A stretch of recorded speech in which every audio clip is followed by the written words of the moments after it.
seminar today is about doing business online, how businesses can adapt and thrive in a coronavirus lockdown economy.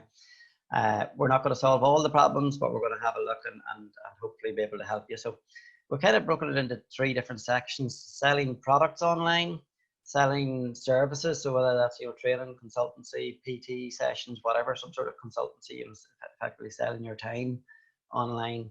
And then thirdly, we'll look at selling content, so digitizing your content and making that available online. So, and then some questions at the end.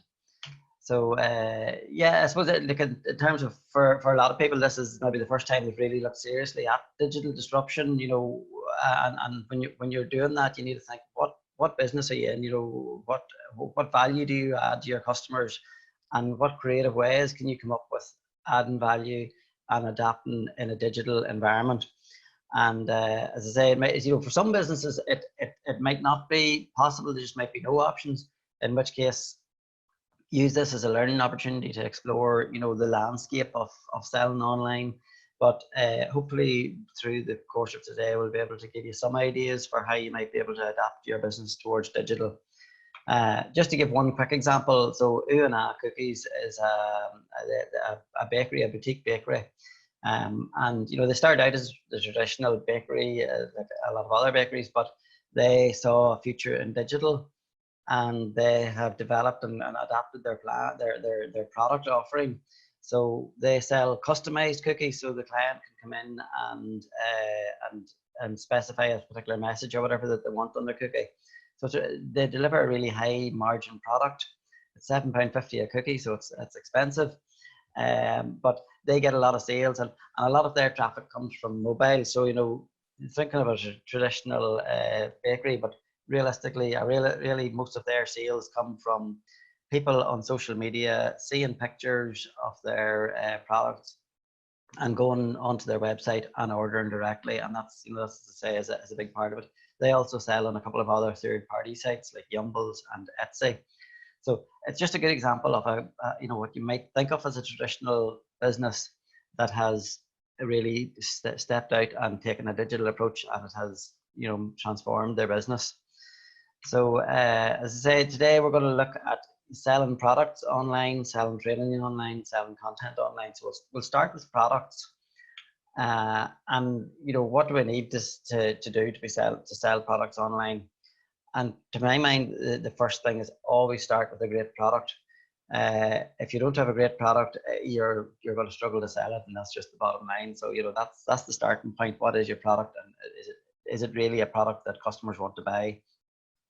And then getting into more practical steps of how you do that, what you need to sell online. So you need to have great photography, compelling descriptions that really sell your product and is in the voice of your product, the voice and tone of your product. There's lots of competition online, and your competitor is only a click away. So you need to you need your content to stand out from the competition, and you do that with compelling descriptions. Your pricing, again, you need to be keen. We'll look at some case studies later on. You'll see, it's not necessarily chasing the very bottom dollar, but you need to be keen, and you need to know what pricing you're going to sell at before you can put them online. You need to know how you're going to sort out the payments. So again, we'll be looking at a couple of different payment options. PayPal and Stripe are the 2 that we'll look at today. And then you also need to know what are the shipping plans and how you're going to get your product out to market. So that's, there's a number of different shipping providers, and like the Royal Mail, for example, would be your starting point to find out. But you need to know what your shipping costs are. Okay, so yeah, and to say in terms of the e-commerce, this is selling products online. We essentially see there's 2 different avenues. So there's third-party websites like Amazon and eBay and Etsy, and then you can have your own website. So that's where it's www.yourdomain.com, and within that, there's on your own website there are a number of different platforms that you can use, and we'll have a quick look at some of those different platforms. So third-party websites we'll just take a quick look at first. So the advantages, why would you use a third-party website? It's easy to get up and started, you know, so like you literally could be up and selling products on eBay this afternoon if you wanted. It's an established traffic source, so you know they're big websites. They're getting a lot of traffic. People go to them and trust them, and they well, you know, so they do well for that reason. So there are advantages.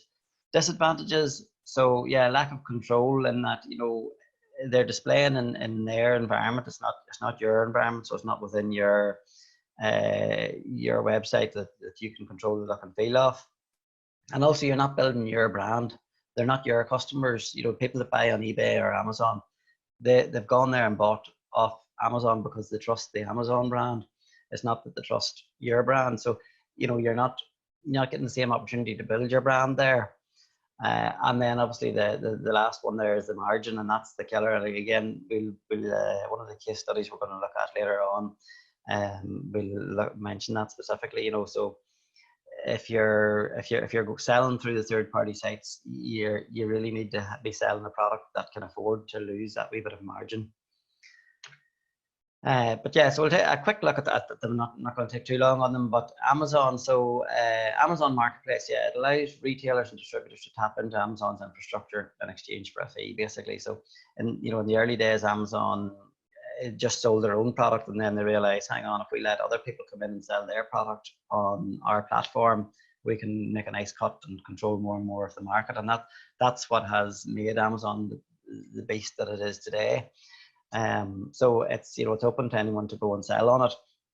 But that second point I'm making there, they are ruthlessly protective of their customers. So they really don't care about you. I'm sorry to say that, but as the seller, they don't care about the seller. All they're interested in is the customer, the end customer, making sure that they are getting the best service. So, for example, if there's a dispute about a product or something like that, they're nearly always going to side with the customer.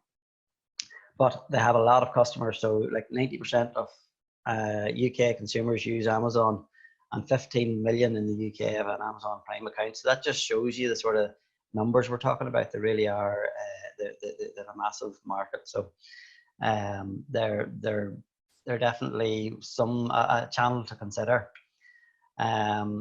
Fulfillment by Amazon. So that's where you can start off with Amazon, where you're listing your product, and whenever someone buys it, that you have to ship it off. But then fulfillment by Amazon is kind of the next step up, and you ship your product to the Amazon warehouse, and they then distribute that for you. Obviously the benefit of that is it takes care of all the hassle of looking after the packaging and posting and all that, and Amazon are very efficient ways of doing that. But there is a cost obviously to doing it as well. Amazon products that are listed through fulfillment by Amazon will tend to get more sales. So yourself, whenever you're in Amazon, and like if you get to say £19, you have to bring it up to £20 to qualify for free delivery. Well, that products that are in the fulfillment by Amazon bracket qualify for that. So that's why you see here in this screenshot, for example, free delivery in the UK, fulfilled by Amazon, and wanted by tomorrow. So these extra elements are only applied to products that are fulfilled by Amazon. So they do typically will result in more sales. But as I say, it comes at a margin. So just in terms of pricing and plans, so this is just a screenshot from Amazon's website. So if you're selling very little items, like less than 35 items a month, you don't need to be on a monthly plan, and you just pay 75 pence per item sold, plus additional fees for transactions. Whereas if you're selling more than 35 items per month, then you're probably better having that monthly subscription fee, and that's a flat £25. And then so you don't have to pay extra then per sale. So that's just a very quick overview of it. We're going to run a poll now, just this is a new feature we've started doing recently on these Zoom accounts, but we can run a poll to see how often do you shop on Amazon. So let me just launch that poll here now and launch polling. So does everyone see that okay?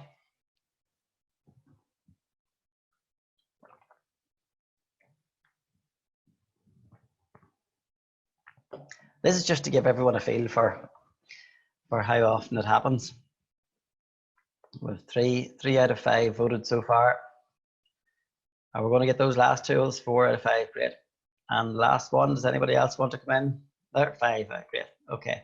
So there's the results. 60% of people, it's a small sample here, and I'd be one of those as well.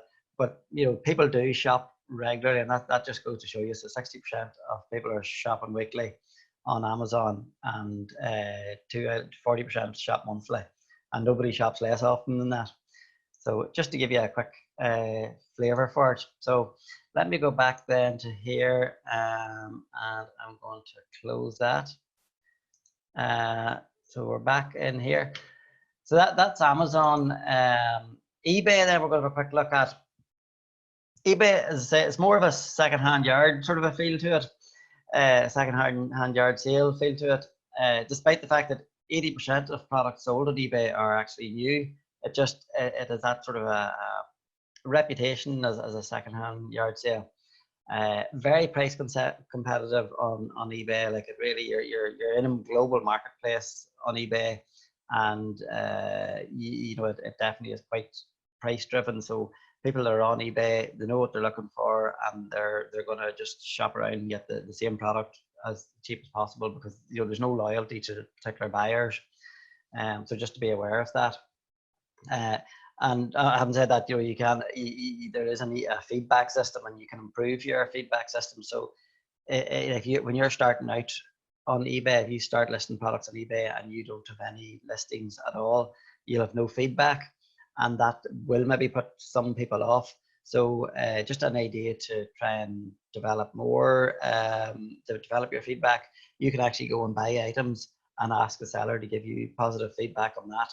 And it just sort of gets the ball rolling on your feedback score. So you know, you could try selling some items from around the home just to get a feel for the process.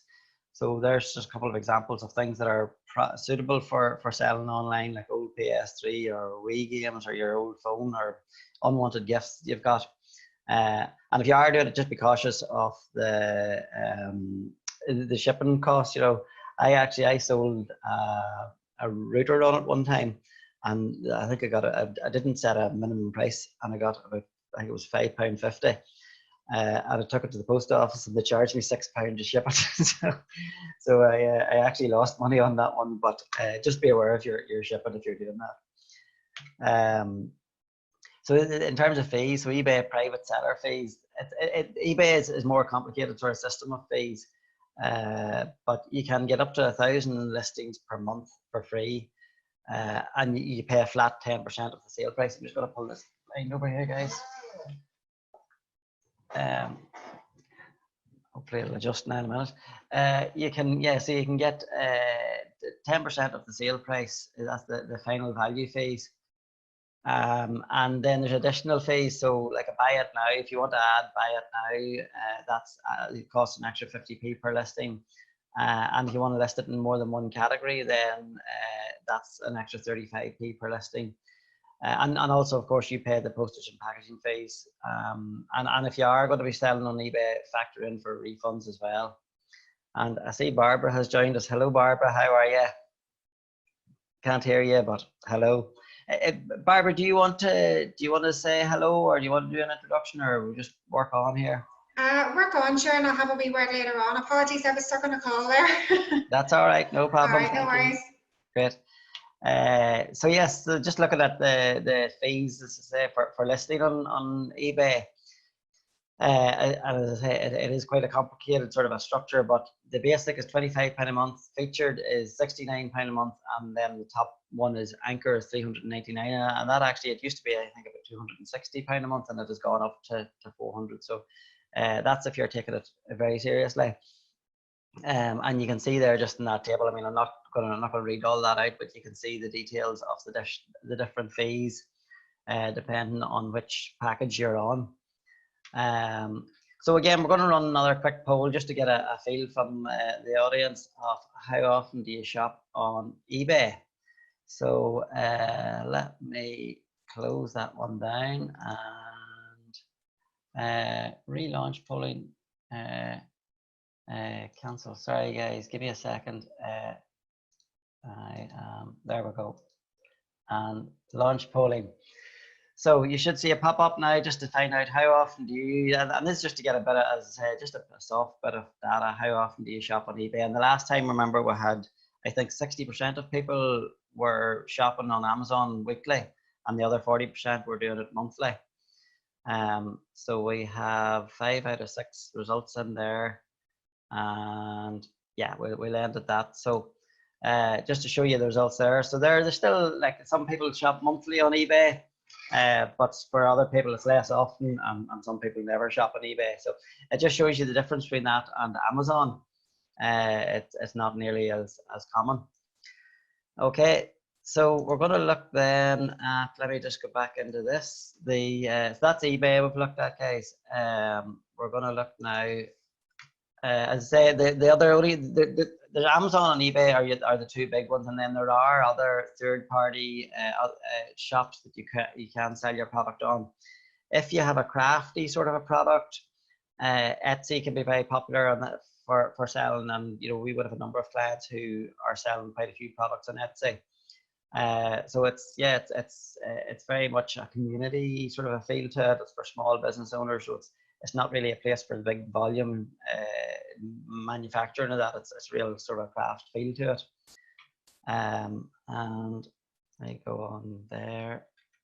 So that's just the look and feel of it. You can see what I mean about that. That it really is. It's as I say, it's for craft oriented products, art, design, paintings, whatever you can sell on there.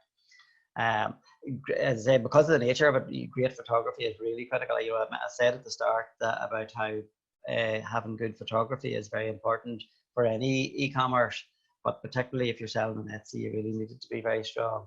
And as I think, like a traditional arts and crafts shop, so you know, you need, if you have a range of products, ideally you should have different price points for different you know, some people are prepared to spend £10 for a particular gift, and other people are looking for maybe a wedding gift and want to spend £150. So if you have different products, that's useful. And for on Etsy, with it being very visual, the concept or the idea would be you drive your traffic through social media. So posting your product on social media, and then people can buy it on Etsy. Again, with Etsy, with Amazon and eBay, you're really, the search engine optimization is difficult in that people are unlikely to land directly into your page on Amazon or eBay. They're going to go to Amazon and then search for your product. Whereas with Etsy, you do sometimes see them coming up in the listings.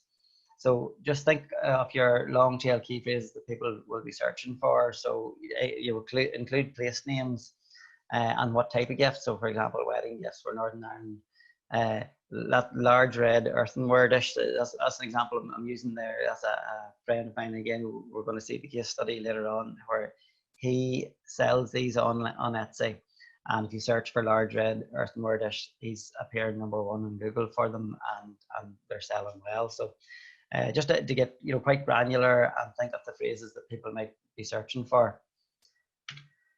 Again, we'll have a quick look at the Etsy fee. It's not going to take too long, but basically it's 20 cents per listing, and then 5% of the listed shipping cost as well. So Etsy actually take you a commission for your shipping cost and 5% transaction fee. So again, it's a platform that they're not massive fees, but you would want to have a bit of margin available on your product to be using Etsy. If you're working off, you know, you can see there, if you're working off like a product that's only got 20% margin, you're not really going to work. It's not going to work on Etsy. It's more, you know, when you're crafting your own products. So just a quick survey on that one to see if anybody has experience with that. And Etsy and launch polling.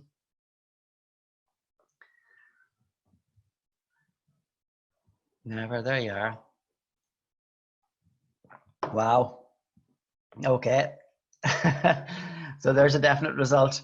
6 out of 6 I've never bought on Etsy. So if you were thinking of that it might be an option for you, there's a possibility that it's not. But yeah, so and there are other third-party websites, but I just wanted to cover some of the main ones. We're going to look at a quick case study now. So, we talked about Amazon and eBay, and this case study is Andrew McConnell from McConnell Shoes. And they have 3 stores, and they have a very strong website, and they sell a lot of products online. And they, their website distributes out into Amazon and eBay. So hopefully this will play. Hi, Daki. My name is Andrew McConnell. I'm the Managing Director of McConnell Shoes. We have 3 retail stores, Cookstown, Dungannon and Mockafelt. And then we have an online store which connects to eBay and Amazon.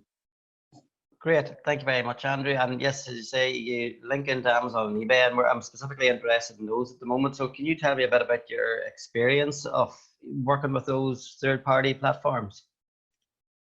Yeah, well, when we set the website up initially, I have to say I was quite reticent about moving on to the marketplaces, simply because the cost for doing business on them just seemed so high.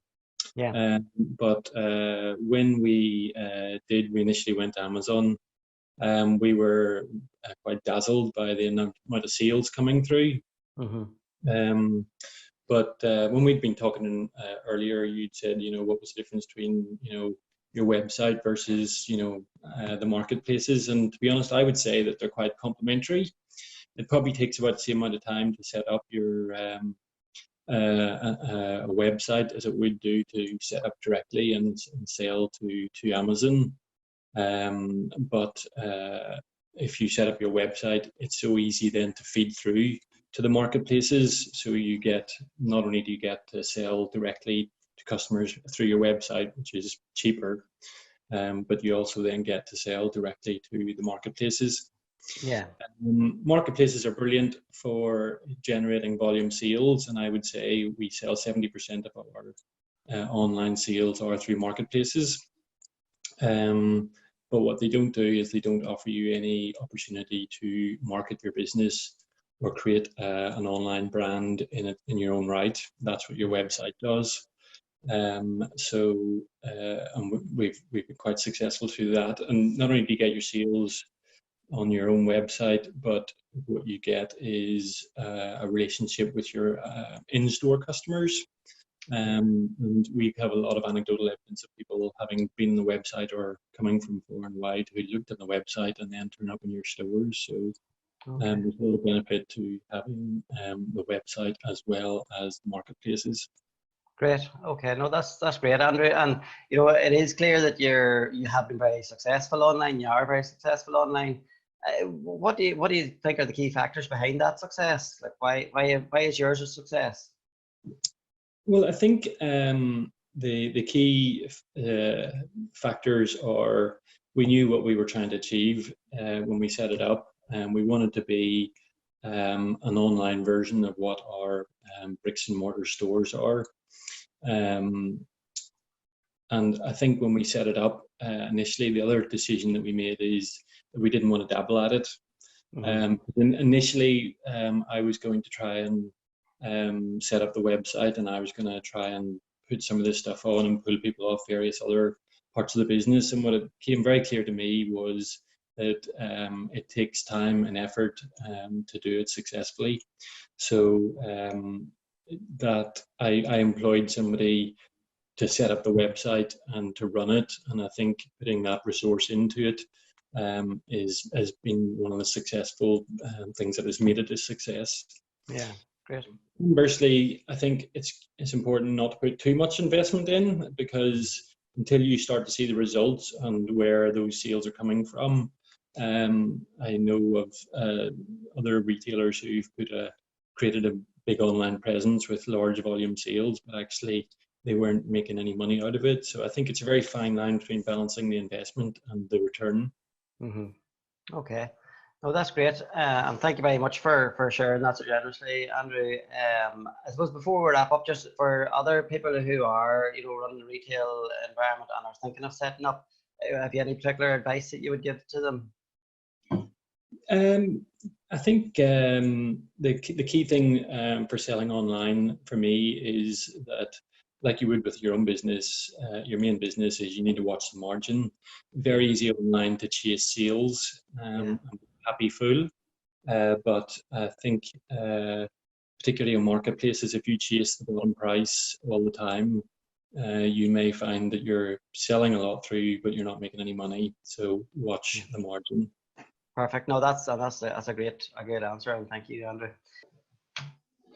Okay, guys. So hopefully that case study will just have given you a bit of insight from someone who's actually doing that. As I say, McConnell Shoes have they're actually 3 physical stores, as Andrew says, and a website. And the website actually links out into their eBay and their Amazon and down to the till system. So it's it's a very advanced setup. But yes, hopefully that gives you a bit of insight. So that's, we'll have a quick look at third-party websites. We're going to look now at having, selling product on your own website. So again, we're looking at three different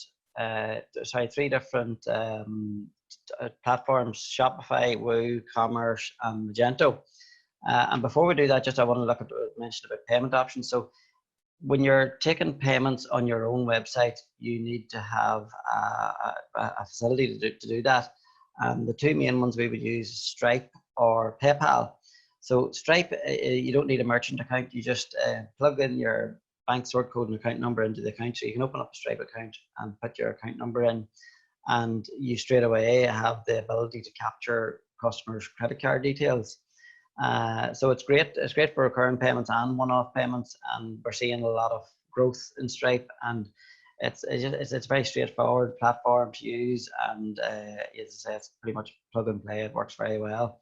And pricing, so they charge 1.4% plus 20p for each transaction for EU cards. And then if you're selling outside the EU, it's 3% plus 20p for so it's a bit more expensive. PayPal is the other option then, and a lot of people go with PayPal, and some customers are not comfortable with giving their credit card details over to different third-party websites. So they know PayPal and they trust PayPal, and they like having PayPal as a sort of gateway between them and the merchant. It gives them that bit of confidence. So it's a strong tool from that regard. In our experience, it's not great for recurring payments, but for one-off payments, it's fine, and it can handle multiple currencies. And the pay-as-you-go pricing is typically about 2 to 4% transaction fees, which is broadly on par with the Stripe payment system. So those are 2 options. You also, if you have an existing terminal, so if you have a shop with an existing terminal, they may have your local bank may have a solution that they can put on out to you straight away. So SagePay and WorldPay, for example. So if you don't have Stripe or WorldPay, but you do Stripe or PayPal, but you do have a terminal, you may want to look at SagePay and WorldPay. They'd be very tight on security, and they're robust and well-established systems. Not just as quick and easy to set up, so there's a bit of an application process to them. But as I say, if your local bank that you work with have those, then you may want to consider those. So just a very quick overview of 3 different payment options. So then looking at your own website, very briefly looking at different e-commerce platforms. So this here's chart is from 2019, just shows you what different platforms there are. So there's WooCommerce, Shopify, and Magento, as you can see, are the 3 most popular. And together, the 3 of those make up over 50% of all e-commerce shops. So those are the 3 we're going to just have a quick look at now. Shopify is WooCommerce and Magento. So Shopify is actually it's a hosted solution, and it's a built-in hosting. What I mean by that is you go to Shopify and you build your site within Shopify, and you pay them a monthly fee, and they and then that monthly fee includes the software and the actual hosting. It's relatively user-friendly. It integrates very well with Amazon. and it's you can make it quite search engine optimized as well. In terms of cons, excuse me, there's not just the same range of themes, and it's not as flexible as your own downloaded software. So compared to WooCommerce and Magento are two different options where you download the software and set it up and edit the software as you need it, and customize it completely to your own solution and upload it onto your own hosting. Whereas Shopify, as I say, that's on their own platform, on Shopify's platform. So yeah, and again, you don't own that platform. So if they make a change, you don't really have much control over it. Whereas the other two, you own the software when you download it. It's open source, and you have control over what you do, and can keep that and move it to different places. And Shopify then also, because it's that hosted solution, they charge the 2% transaction fee on all sales, as well as the credit card processing fee. But that's Shopify. It's easy to get started with Shopify, and definitely an option. And again, one of the case studies we'll look at here, we'll talk about that. WooCommerce. So WooCommerce is built into WordPress. So for example, if you have an existing website with a lot of content, a lot of other content outside of pure product, so your home, about us, or team, or whatever your content is in an existing WordPress store, then WooCommerce can integrate very nicely into that. It is quite straightforward to install and configure. You probably will need some technical skills, but your web developer should be able to help you with that. And it's really flexible what you can do with WooCommerce. So it's a lot more extendable, and there's all sorts of plugins that will deliver whatever sort of functionality you need. So for example, at the minute we're building a website for a competitions website, and people can buy tickets, and the software has been configured to take care of all that. Whereas doing that with Shopify wouldn't really work. But in terms of the cons then, so you have to update the WordPress plugins just to keep it secure. You host it yourself, so you need to, as I say, you download the software and configure it, and then you need to put it on your own hosting environment. So there's an ongoing cost for that, and a slightly steeper learning curve, as I say, than the Shopify option. So that's briefly WooCommerce. And then Magento. So Magento is the real sort of big daddy of the e-commerce world. So it's highly scalable. It's some of the biggest biggest e-commerce websites out there are based on Magento. Products, they could have tens of thousands of products and thousands of sales per day. Those sort of websites, Magento is well capable of handling that sort of volume of throughput and product. So it has great functionality. It integrates really well with your EPOS or your Sage, and also out into the third parties, as we've seen with Andrew's case study, and very secure. But in terms of cons, then it's it is a steep learning curve. It's not something you just jump into. Like you're unlikely to do this yourself unless you're quite technical. So you need a lot of technical know-how. It's quite resource intensive as well in terms of the hosting. So it's the basic hosting package won't handle Magento. You need a fairly souped up one, and because of that, then it is typically more expensive to develop on and maintain. So it's kind of it's Shopify is nearly like you're getting started one that you can do yourself. WooCommerce is very good for getting started as well, but also if you have an existing site and you want to have full control over the environment. And then Magento is at the other end of the scale. It's at the whenever you're into big volume. So that case study we showed with McConnell Shoes, it's based on Magento and the functionality that he has there in terms of feeding out into Amazon and eBay and down into his EPOS system and Sage. That would have been very hard to achieve in WooCommerce, and certainly I don't think Shopify would be able to do that. So just again, another quick poll just to see, to get a feel from the room if anybody has used these before. So let me just launch that and launch which platforms have you used. And it might not be applicable. You may not have used any of these platforms, but just to get a feel from the room if anybody else has used that.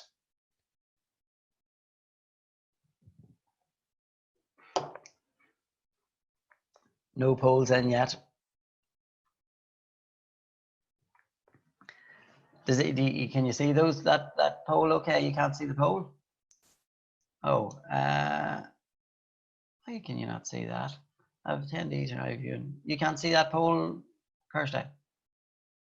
No. Can just see the poll here, but I can't see the actual poll. There's somebody can see the poll. Somebody's clicked on none. Kirsty, what did you say? You can see what? I can just see your slideshow. I can't actually see the poll.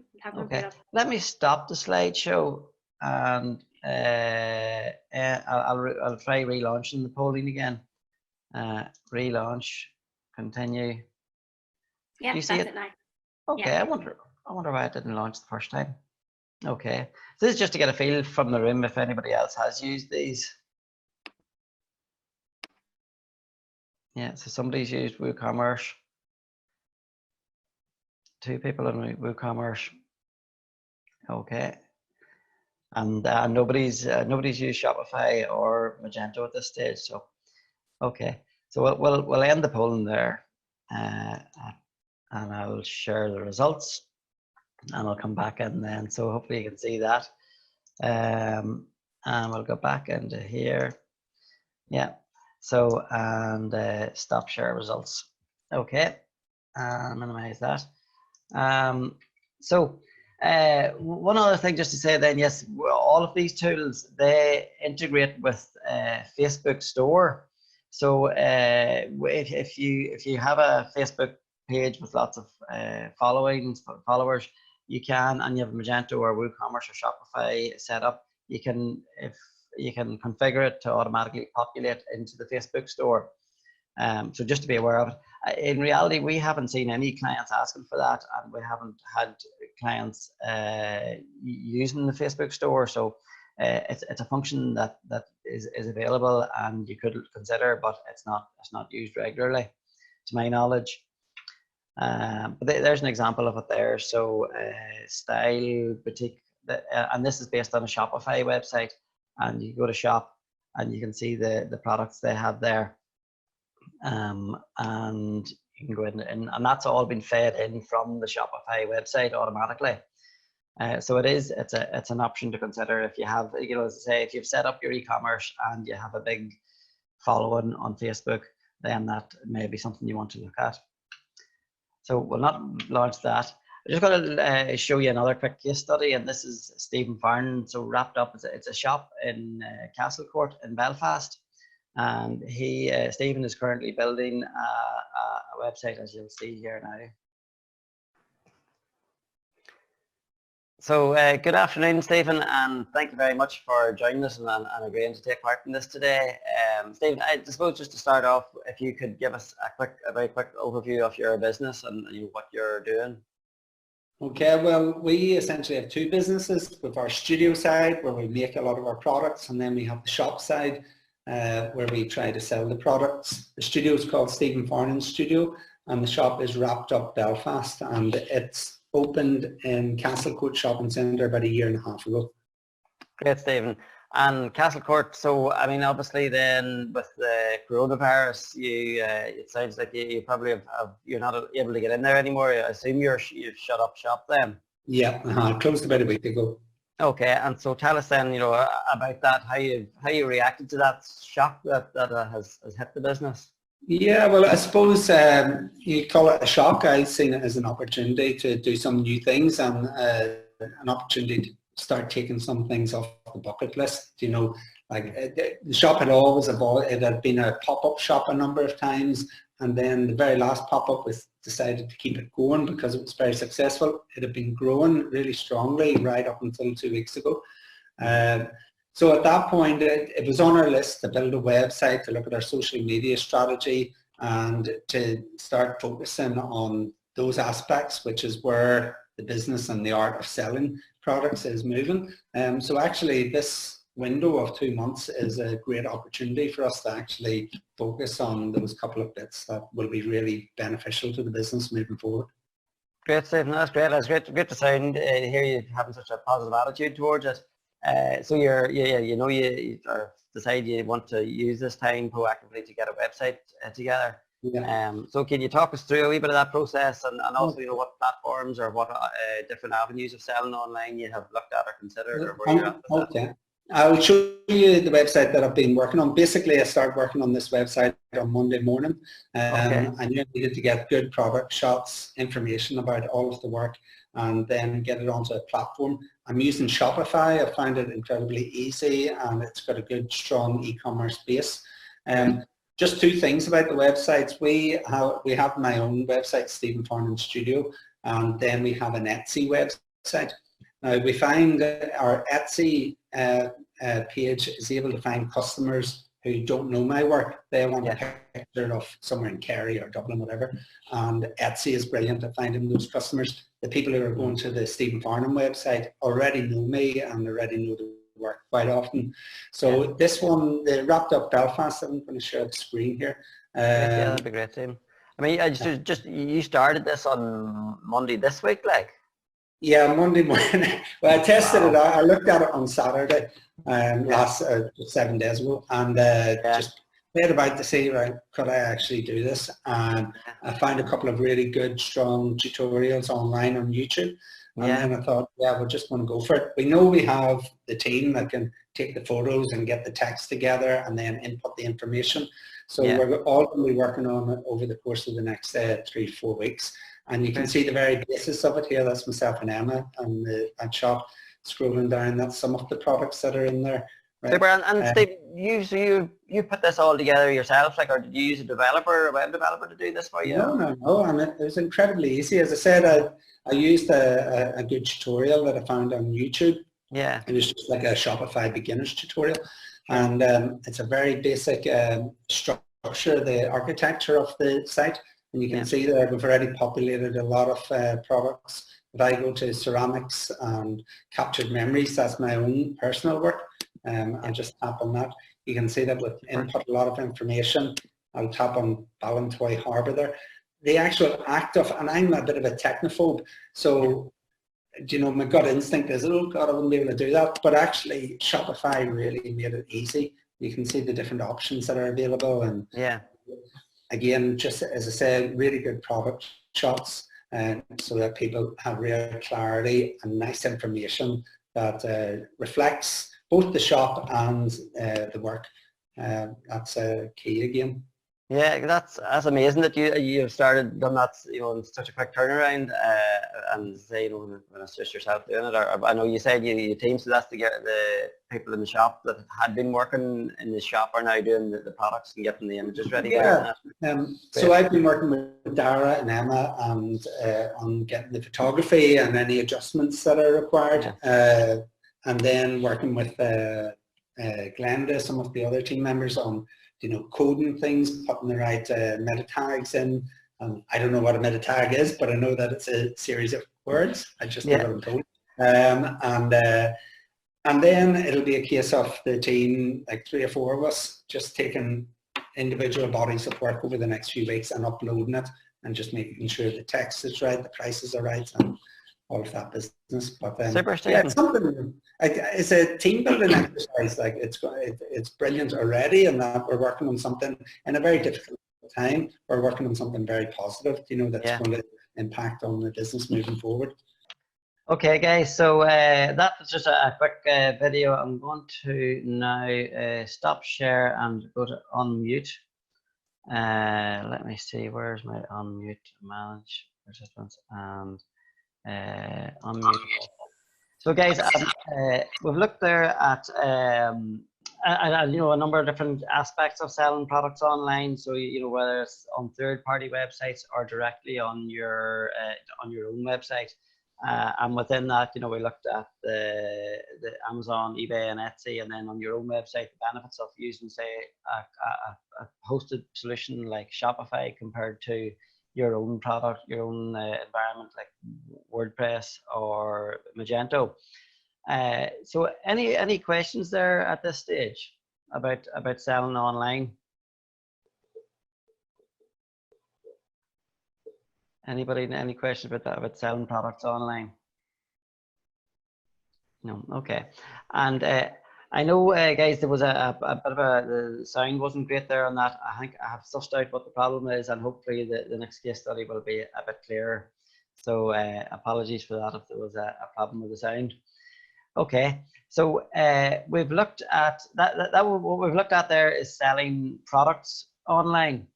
And as I say, you know, if you sell product and you have traditionally been selling product in a shop, then you know hopefully that will have been of use. But what if you're a service business? If you're, you know, if you're, as I say, a PT or, you know, professional services, and that's what we're going to look at now. Then, so selling training, consultancy services, and in a lockdown environment. And what I'm going to present here is a sort of a three different tools that come together really well to offer a solution to people that are in that environment, that situation. So Zoom, which you're already familiar with here, for hosting meetings, Calendly, which is an online calendar, and then your payment system. So I'm just going to talk you quickly through each of those. So Zoom, as I say, that allows you to deliver your training sessions. It's very straightforward to get set up. So you may not have a Zoom account at this stage. You might just have clicked on a link and download the Zoom client. But it's very straightforward to create an account. You just go into zoom.us, put in your email address and password, and you know that's you pretty much set up with an account. And so whenever you go into the Zoom client, then you can sign in. So rather than join a meeting, which you may have done without a login, you can sign in here. Just put your password in, and it should connect you. And so that's useful in its own right for service businesses. Just even that element on its own can be very useful for arranging meetings with clients and for holding remote meetings with clients. But then, as I say, the next piece we want to look at then is integrating it. So Calendly, as I say, is an online calendar, and you create an account, connect your calendar, and then create your first event. So the event is the thing that you want to sell. So that could be, as I say, the PT session or the piano lesson or whatever it is that you can sell, your music lessons. Signing up for an account is very straightforward. You just go to calendly.com and put in your email address and sign up, and that's you pretty much ready to go. You can connect to Office 365, or you can click on down below that to create a password, to use a username and password to connect to Calendly. So we just go with that for now. And then, as I say, yes, you connect your calendar. So Calendly makes your availability visible online for a client to book against it. So by connecting your calendar, then if you have a meeting, so say for example, if you have a meeting with, you have to go to the dentist or whatever, you can take your availability out, and that will automatically populate in the Calendly online. So you just connect your password. You can see there it's gone over to Microsoft's website to authenticate on the Microsoft site. So you have Calendly has gone over to Microsoft and says, do you authorize Calendly to have access to your calendar? And you just accept that, and then that's your calendar integrated in with Calendly, and it's very straightforward to do. And then you create your first event. So whenever you log into Calendly, this is the environment that you see. And you can see I've already created 2 events here. So the piano lesson and the 30-minute PT session. And we're going to go and create a 3rd event now, just so you can see how this tool works. And as I say, this is, if you're a pure product business, this isn't really going to be for you. But if you're selling services, then it could be a really useful tool in this environment. So you put in your event name, put in the description. So and if you take note of the name and description there, that's going to show up on the link that the client sees. So the client is going to get a link that they'll click on. You'll see it in a minute. So you define what the event is, and then the duration of it. So for example, this event here, we're doing a 2-hour marketing consultation. So we'll put in 120 minutes. On the calendar online, you can set your availability here. So for example, say you pick a particular day, you want to finish up early, so you just put in 3 o'clock. you can apply that to that specific day, or if you want, you can apply it to every Monday or every Tuesday or whatever day it is. You can also click I'm unavailable, and that just basically removes your entire availability for that day.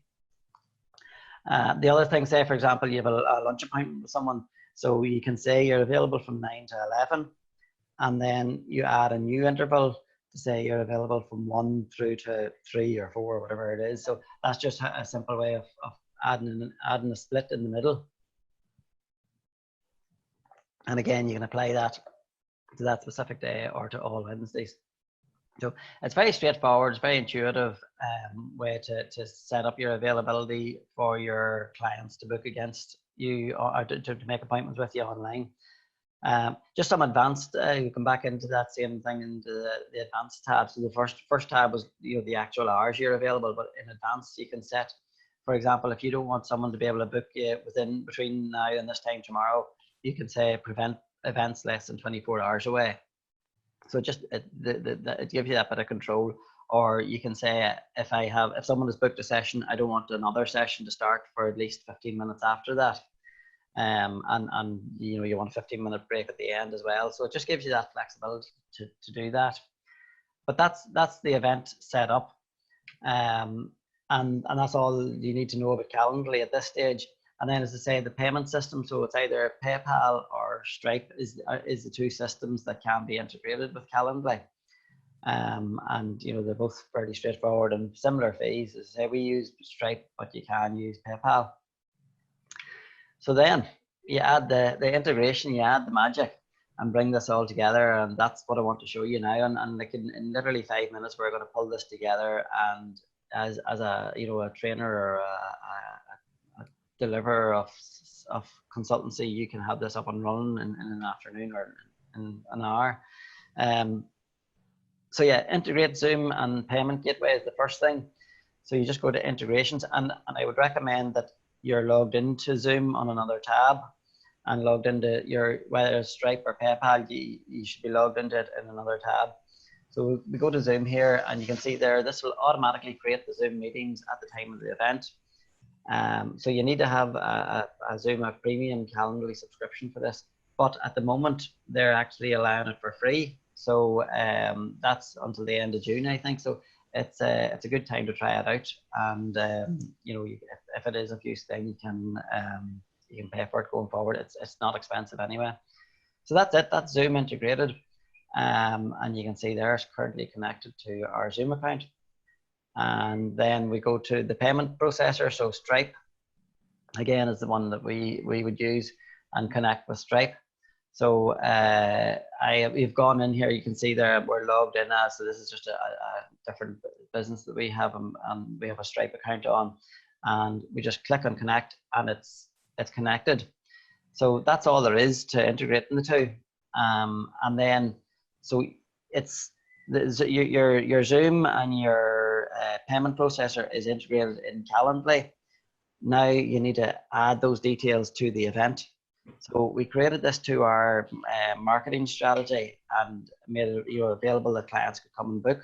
But now we're going to go in and set the location. So you just select Zoom as the location.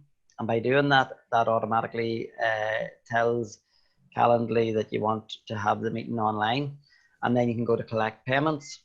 So you can accept payments with Stripe and put in, so whether it's Stripe or PayPal. PayPal is blacked out because we're not integrated. But yeah, so you just put your amount in there and hit save and close. And that's your integration complete. So this is what it would look like from the client's point of view. So you send the client the link to this URL. So you could do that. You could actually integrate it into your website, or you can send it by email, or you can share it on your social media, whatever way you want to get it out. But this here is the link to your Calendly. The client can see this. You can see the price. As I say, this could be anything. It could be a PT session or music lessons or whatever. So they can see the price and they can see your availability. And they go in here then and select a particular session. So there we're picking the 8th, and you see the availability, so 9 o'clock on the 8th. And the client puts their details in there, and you can see down at the bottom there the price and the name on card and the card number. So that automatically, you know, as a business owner, you don't need to do any programming there. That just automatically happens by having the Stripe integrated. So they put their name in there and put their card number in, and hit schedule event. And so with that, then they've made their payment, and you have the event notification in your email, and they have it in their email. So we'll go in. This is you logging in then to your Zoom account, and we'll log down, and you can see there, John, 2-hour marketing strategy. So that's the session that we've just booked. And when it comes to 9 o'clock next Wednesday, then you just click on start, and that opens up the meeting room that you'll go into, and your client will have the link to join into the same meeting. As I say, the pricing, it's not expensive, £12 per month for the professional version, but at the moment they're allowing the integration with Zoom for free. If you want to include the payments element, then you do have to integrate or pay the £12 a month. You also get to remove the Calendly branding if you pay for the paid subscription, and all sorts of other things like group events. So say you want to run a small session of, again as a PT, or you could run a session with 10 or 12 in the room, and you could sell that, and it's all integrated. So yeah, I just think it's a great tool. It's set up in under an hour. It allows you to continue selling your expertise in that lockdown environment. It takes care of all the hassle of booking appointments, and the money's in the bank before you even start. So it's a lovely tool if that's the sort of business that you're in. And you know, that's the sort of thing that if you're on the Amplify Digital Boost program, if you haven't gone through it already and that's something that would be of interest, you may be able to, they may be able to help you with that. So you can talk to Barbara about that. So we're going to have a quick look at the case study. So Orla Rafferty, Orla, well, I'll let her tell the story, but she has been using Calendly and Zoom. Now she doesn't use the payment element, but she has been using Calendly and Zoom for a number of years now. So I'm just going to play that now. Good morning, Orla, and thank you very much for joining us. So Orla, just as well, we've been talking here about Calendly and Zoom, but before we start that, if you could just introduce yourself and your business would be useful for us, please. Yeah, sure. So I'm Orla Rafferty, and I work with businesses in how they can motivate and manage their teams, and do this in a way that reduces their own stress levels, increases their leadership competencies, and really to do that with compassion. And I do that through mentoring, coaching, and HR consultancy. So I'll provide them tools and strategies that they can do this in a more efficient way, and in a way that is better for them and how they manage their staff, and better for their staff. So I do that through the process of coaching. So I'll just give you a quick example of which might help. I have coached clients, and one particular who was maybe going through downsizing, and he wanted to do it in an ethical and a compassionate way, and I coached him through that. I also do HR consultancy from businesses that are maybe in a startup phase, or they're also in a growth phase, and I'll provide them benefits and our tools and strategies and how to do that as well. And I do investigations. So when things get a little bit difficult, then I'll go in and I'll have companies do a report and provide recommendations.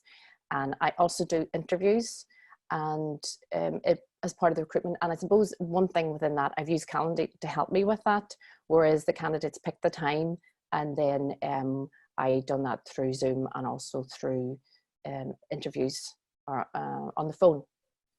So I done the first initial interview, and then selected the ones that were meeting the criteria from the client, and then they interviewed them from that. So it's a bit of a mix bag. Yeah, it sounds like a mixed bag, Orla, and yeah, you mentioned Zoom. That's what we're looking at here today, and some people are starting to get used to using Zoom and Calendly, but you're kind of ahead of the curve on that. So can you just briefly talk us through, why you started using Calendly, how you found, why you chose that tool, how you find it? Yeah.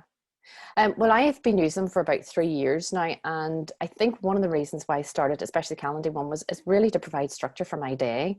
Yeah. Because I was doing quite a lot of different varied work. I was finding that I just didn't have enough time to, and my structure was all over the show. So I started to use Calendly so my clients could then book in to when they wanted to speak with me. It also helped me in that, like on a Monday, I would just use book clients in for that particular day, and then maybe be out of the office on a Tuesday. So that was really beneficial for me for using the Calendly. And with the Zoom, it was, I would use that for quite a lot for coaching my clients. And it was a method for them to save time, so that I would book in, you know, they would book in a session for an hour. We would chat for an hour, and that was it, finished. Yeah. You know, without so all the travel I wasn't traveling. Yeah. I wasn't traveling to Belfast or to Strabane or somewhere, so I could just have one session after another with maybe a 15-minute break in between. So it was a lot about saving time and efficiencies. Great, Orla. No, listen, that's been really useful. As I say, I just wanted to get some experience from someone who has been using it, and that's fantastic. I suppose just one other thing before we go, like in terms of if someone is thinking of starting out using Zoom and Calendly that has been doing the more traditional way, would you have any advice for them? Yeah, I think it's like anything, it takes a little bit of time to get used to. And, you know, you're always, you know, you need to check certain things whenever you start, like in the Zoom, that your sound is working. So maybe set that up with a family member first to make sure that they can hear you, and you're, so you're not going to be wasting time to start off with. I think one thing that's a benefit for it, it looks so much more professional. And whenever you're doing it, and you are, you can manage your day much better. Stick with it, and you know, if it doesn't work the first time, get on the phone and have a conversation that way, and then, you know, just go with it and just start to use it, because look, let's face it, what else are we going to be able to do now? So we have to do it. Perfect. No, listen, Orla, that's great. I really appreciate your time. Thank you so much for taking your time No today. problem. And good luck with your business. Yeah, and good luck everybody else out there. Hope everything works out and keep safe. Thank you. Okay. Okay, guys. So that was just a quick overview, a case study with Orla. As I say, she's been using that tool for a number of years and finds it very useful. Are there any questions there? Has anybody any questions about that sort of package, the Calendly and Zoom and PayPal or Zoom or Stripe integration? Any questions on that? Well, and if anyone does have any questions, sure, put them into the chat box there, and Kirsty will be able to help you, or I might be able to look at them later. So that's you know, just a quick solution, as to say, for if you're finding yourself stuck in lockdown and selling consultancy, and hopefully that'll be useful. Last section we're going to look at then, guys, is selling content or digital products online. So you know, this was the thing. If you can create great content that has real value to your clients, there are ways to monetize that. We're just going to briefly look at 3 ways.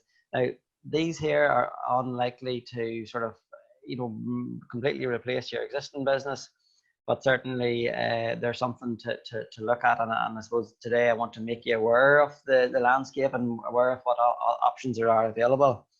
So digital products we'll look at first. So that's, you know, where you're paying per download. So, you know, you can have anything can be a digital product. So training plans, user guides, technical know-how, video, diet plans, you know, anything like that, even photography and audio files. If you have content that is of use and interest to people, you can make that available to download. So quick example here, this anatomytrains.com. And they have, you know, they've got courses and shops all available online. You can see there that's an ebook, so I can add that ebook to my cart. And so they've created this book, and they're making it available as a digital download. And likewise, they have videos. So there's different, you know, and it's very specialist knowledge. And basically, they're making that video available as a streaming video. And charging $150 for it, and they're getting sales and webinars again. So that's even something that they're selling online. So you can see there, just in that quick tour around that, I have added a few different digital products. And the lovely thing about digital products, obviously, is the margin. it doesn't cost you anything to deliver this. Once you've created that content and make it available online, you don't have to pay each time someone buys it. You just make that content available to them. So if you can create that, it can work really well. Tara Grimes is a more local case study. So Tara is based in outside Oma.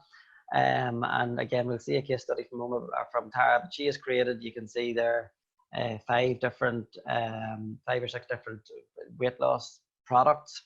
And the weight loss products that are essentially PDF documents that talk you through different plans for how to go through a weight loss program.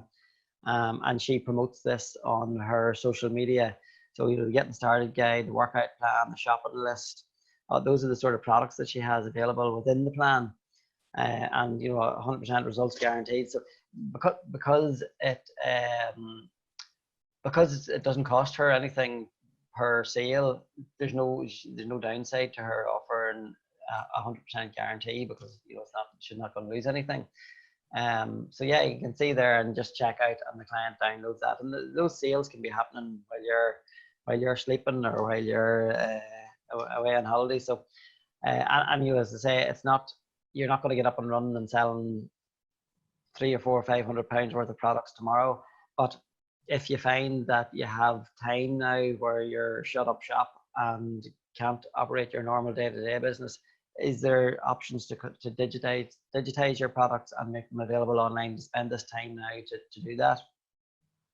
Membership websites, so that's where people sign up and subscribe to be a member, and it's about developing a community.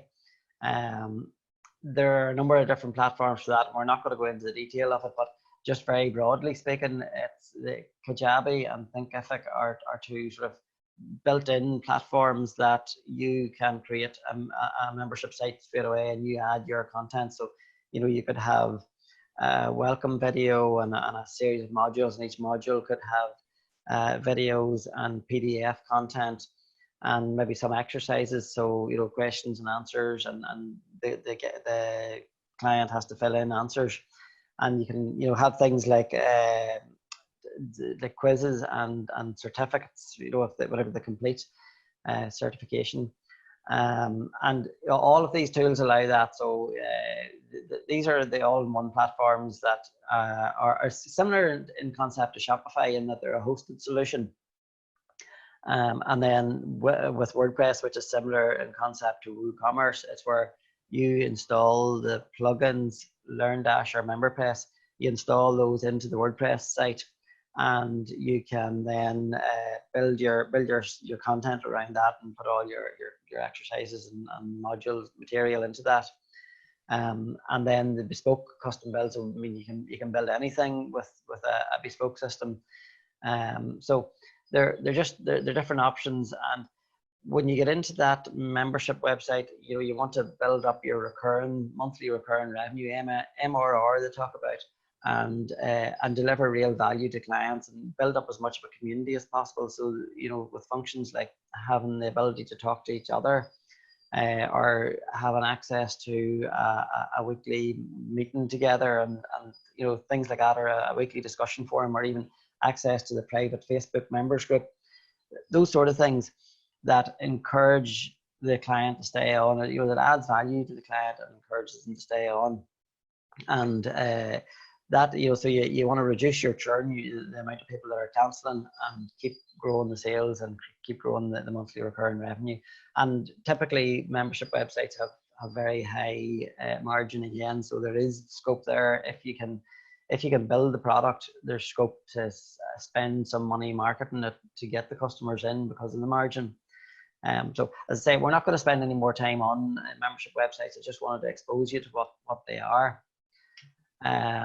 I'm going to do a quick poll now just in terms of that. So we've looked at digital products, as I say, digital downloads, where you download reading materials, or download a video, or a guide, or whatever content. And I just want to do a quick poll, or even software. Has anyone ever paid for digital content? So let me just launch that. Digital content, and I'll launch polling. And Kirsty, can you see that now? No, okay. So I need to stop share, and you still can't see it? I need No. okay, so I need to relaunch polling and continue. So you Yeah, can see it, get that. see it now. Okay. So just to get a quick feel, has anyone ever paid for digital content online? Okay, this is interesting results. And polling. 6 out of 6. So everybody in this room has paid for this digital content at some stage. And that kind of shows you hopefully the potential of it, and say, you know, because it's such high margin in it, it's if you can, you know, if you find yourself, say, over the next 2-3 months not able to do your traditional work, but there is value in what you have, and you can create some sort of digital content, whether that's direct, immediate downloadable stuff or a membership website, there is potential to do something with that. Just to go back, and then the and that there, sorry guys. Yeah, go on, yeah. So that's the digital content. The last piece then I want to look at in terms of you know, selling content is affiliate marketing. And again, you know, this is not something that you're going to work on today and start earning a living on tomorrow. But affiliate marketing is basically where you create a website or create content, and you know, if you have a big following, you can create content that people will want to hear, and you sign up for affiliate programs. So I'll talk you through this here actually, just so you show your ad or your link to a particular store on your website or your social media or your email marketing or whatever, and the customer then clicks on that ad, and they're sent through to the store. And if they make a purchase, then you as the affiliate get the credit for that. And then whenever the purchase is completed, you basically get paid a bit of commission on that. And that's how an affiliate program works. A couple of the main ones, Amazon Associates, and this is one of the early ones where people were, if you promote a book or promote a product that is selling on Amazon, you can get a piece of the revenue each time someone buys it. Excuse me. Google AdSense is where, you know, whenever you do a Google search, or not even Google search, you know what, paid ads, whenever you do a search and you can see paid ads on Google's own page, but also sometimes whenever you're on another website, you will see adverts, and those are very often driven through Google AdSense. And again, so each time the customer clicks on those, they don't even need to make a purchase, they just need to click on those ads. You will get a share of the revenue. And an affiliate window then is one of the tools that would be more in line with this here type of arrangement. So just to give you a quick example, so this is broadbandni.com. Now, it's not a very fancy website, but you can see here the BT links, and there's links down here. And each of those are actually affiliate links. So if you click on that, on any of those links, it will bring you through to the respective websites, the BT website or Virgin Media website. And then if you complete a sale, you know, if a customer clicks on this and completes a sale, as in buys their broadband, then the owner of Broadband NI would get a piece of commission on that. So that's just, I say, I didn't want to spend too long on affiliate marketing, but just a quick overview of what it is. So our last case study, we're going to look at Tara Grimes. So you've seen the website earlier where she sells the diet plans and that online. And I'm just going to give you a quick overview then. I'd like to see hear what Tara has to say. Good morning, Tara, and thank you very much for joining us today. Tara, I suppose just to start off, if you could introduce yourself and tell us briefly a little bit about your business. Okay, Dahi, thanks for introducing me, and thank you for inviting me on here today. So my name is Tara Grimes and I run Tara Grimes Fitness. Our business sort of, there's multiple tiers to the business. There is your traditional online personal training business that we still run. We don't do the traditional one-to-one anymore, but we work with women in small groups, and myself and my husband together. So that's our on-site. And then there's 2 tiers into our online business. So we have an online training and nutrition business whereby we sell all our services basically from our website. And we also run a business where we sell fresh, home-cooked healthy meals, and we deliver them to your door anywhere in Ireland. So that's the 3 streams: on-site, online traditional nutrition and training, and then our meals business. Great, Tara, great. And you know, what made you decide to go down the online route in the first place? So why did you start looking at it? Well, I'm fairly new. Like, my business is 5 years old, so very quickly, and I took a career change when I was 42. So I decided that I didn't want to drive to Belfast every day to sit in an office. I thought, right, it's time to change. So I retrained, became a personal trainer, and did my nutrition qualifications. And I very quickly realized when I started to do the one-to-one PT sessions that it was very much a flawed business model, whereby you're selling your time for money. You physically had to be in the building to facilitate. PTs get burnt out very, very quickly. You know, you're booking 30, 40 PT one-to-one clients a week, and you're basically selling your time for money. So a flawed business model, you're thinking, right, and you're turning people away. So you're constantly turning people away. Probably I was turning 3-4 times the people away that I was able to facilitate and train. So we changed the business then to small group. So I worked one-to-one for about 2 years, changed to small group, and again we were still pushing people away. We were constantly saying no. So then I realized very quickly, okay, we need a scalable system here where we can scale the business and help more people. And the only way to do that was on an online platform. So I started off with a very simple program based on what we did here on our on-site, was training women in a small group. It was like a 6-week program where we did 2 strength sessions a week, 1 cardio session, and provided all the nutrition. So basically what I did was I did exactly the same thing, put it on an online platform, created a very simple website to sell it, and basically dipping my toe in the water with online. I had no knowledge of online, had no idea, but there's lots of people out there who do. So I basically outsourced that, all the online stuff, created the website, created this very simple program, and that's how that started. And from there I realized that this is something that you can scale worldwide. You know, we're sitting in a very rural village in County Tyrone, but we're able to take our services and our knowledge and our training and our experience and serve basically anybody anywhere in the world. Great, Tara, that's super.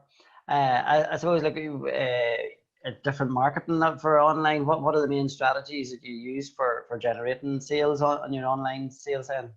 Well, for the first year of my business, even when I was doing one-to-one PT sessions, like, I didn't even have social media. I didn't even have a Facebook account. So this is completely new to me. This is, you know, and people say to me, oh, I don't really understand technology. You're looking at the original person who still can hardly use their phone. And I'm not joking. Like, Zoom is, you know, this is technology at its finest for me here. Yeah. But I think it's important to realize that you don't have to know everything, that, you know, technology can be made really, really simple, even for people like me. And you start off small and you build and you outsource to people who know what they're doing. So my area of expertise is nutrition knowledge, fitness, how to help people. So that's what I focus on, and the rest of the stuff I outsource. But it's amazing what you can do from a digital platform. And yes, you can do amazing things, but you have to tell the world how you can do it. And thankfully I have a background of a master's in communications, so I have a fair idea about advertising and marketing. So taking that from a traditional to digital is very, very different. And it is, there's several tiers and several different marketing strategies you have to employ. So you have to be able to tell the world on a newsfeed what you do and how you can help them. And when you are selling your services online, you have to have a sort of digital strategy in place. So how do you get your shop window up? How do you show people? How do you serve your information on their newsfeed so that they can, you know, employ you? So it's looking at Facebook adverts, you know, Instagram, using all types of social media platforms, and then, you know, how you drive people to your website. So it does take a bit of understanding, but, you know, I think the most important is your content creation for social media and getting people in on your website. You know, it just goes down a whole other level of detail in after that. But we do have a digital team in place who are very good at that. Yeah, great, Tara. No, listen, thank you very much for that, Tara. I appreciate your taking your time to talk to us through that today. And it's really interesting to see how much you're focusing on the online and how well that's doing. So thank you very much, Tara. Not at all. Thanks, Dahi. All right, guys. So that's we looked there just that's come back to today's agenda. We we looked at selling products online and the different options around that, whether it's third party or your own website. We looked at a solution for selling and training consultancy services online in this environment, and we looked at selling digital content or digital products and how you can do that, how that can work, and had a look at some case studies of different businesses doing that and succeeding at doing that, and hopefully that has given you, if it's not necessarily giving you all the answers, but hopefully educating you about what the options are, what the landscape, what it looks like, and what the options are. I'd like now to see, just does anybody have any questions? I'm going to stop sharing there for a minute and